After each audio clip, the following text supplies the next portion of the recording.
et il recevait une surdose médicamenteuse qui l'envoya dans le coma, manquant de le tuer.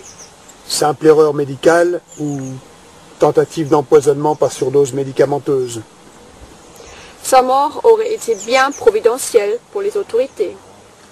Alors bien que son état de santé soit aussi troublant qu'opportun, ça n'est évidemment pas là-dessus que l'argumentation pour sa défense doit s'appuyer comme on le ferait pour un vulgaire criminel. Malade ou non, d'après nos recherches, pour comprendre cette affaire, nous pouvons affirmer que Marcel Verwoezem est totalement innocent de tout ce dont il est accusé. C'est absolument incontestable. Sa mise en cause est bien une mise en scène organisée par les prétendues autorités. Le 14 septembre 2005, la paix confirme la condamnation dans l'essentiel de celle-ci. Marcel Verwoezem se pourvoit alors en cassation, attendant une réponse qui devait au final intervenir pour le 24 juin 2008. À cette date, le courageux enquêteur devrait être fixé et savoir s'il doit purger 4 ans de prison pour avoir tenté de protéger l'enfance des réseaux de monstres montés par le crime organisé.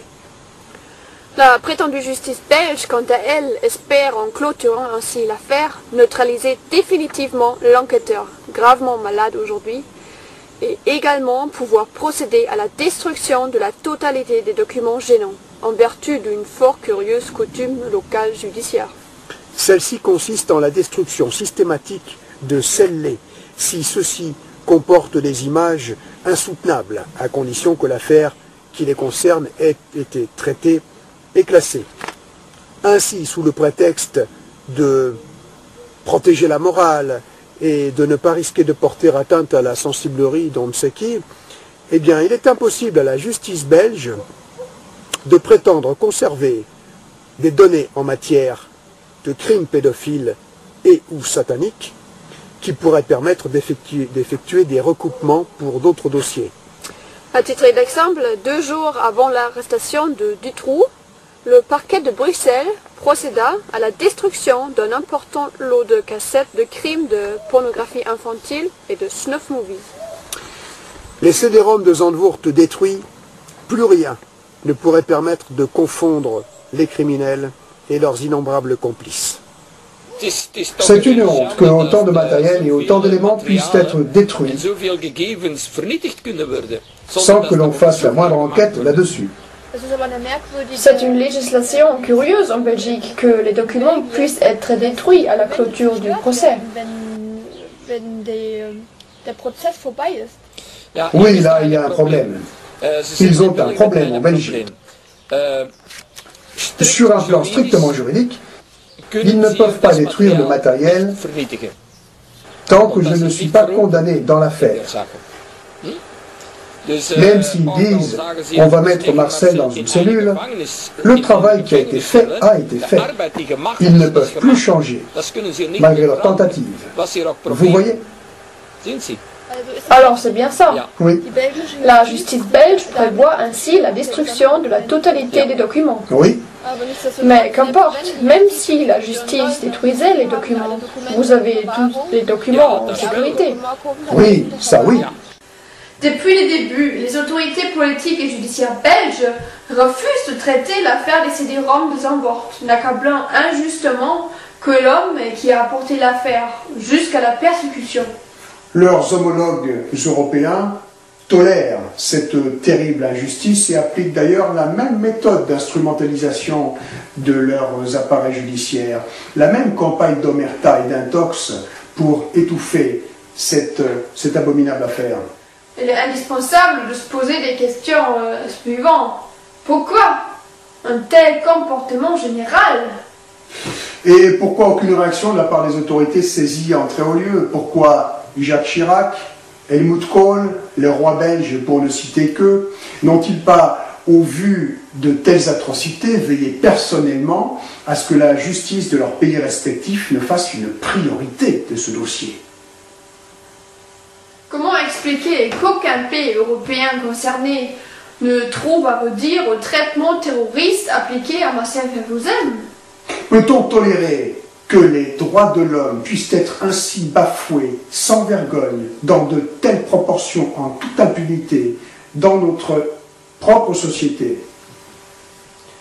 Et pourquoi minimise-t-on les faits de tout part, en ne parlant que de pornographie infantile ou de pédophilie? Oui, et puis pourquoi en termes d'action, les autorités européennes ne peuvent que programmer réunion sur réunion pour discuter de lois qu'il faudrait changer, alors que celles existantes suffiraient largement si seulement elles étaient appliquées et respectées? Pourquoi dévie-t-on avec force propagande médiatique l'attention du public en ne parlant que de cybercriminalité? Ou en ne s'attardant que sur des affaires où sont mis en cause, comme on l'a vu, des parents incestueux prétendument isolés, ou dans cette même optique en ne cherchant que des criminels prétendument isolés? Ne s'agit-il pas avant tout de torture et de mise à mort d'enfants exécutés dans une barbarie insoutenable?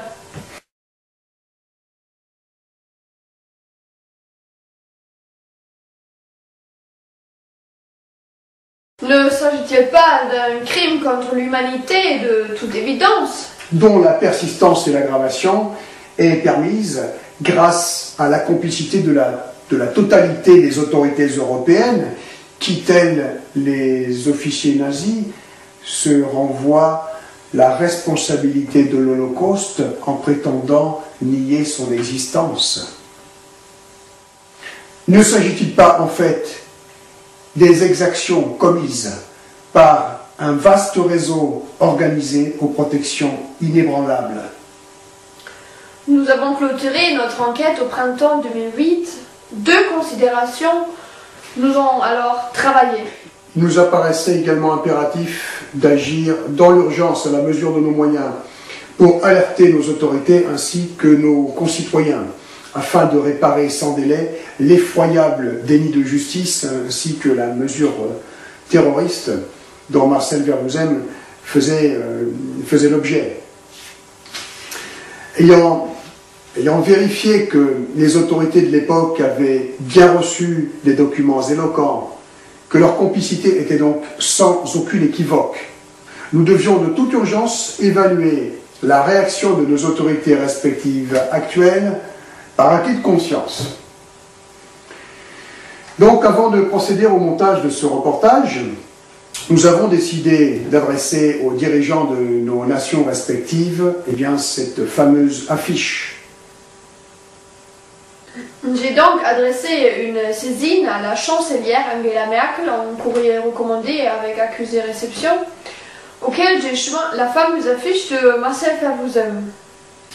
J'ai rendu publique cette saisine en publiant sur Internet la vidéo faite à partir de ce courrier. Je vous rends alors publique la lettre et cette affiche que j'ai envoyée à notre chancelière, Madame Angela Merkel.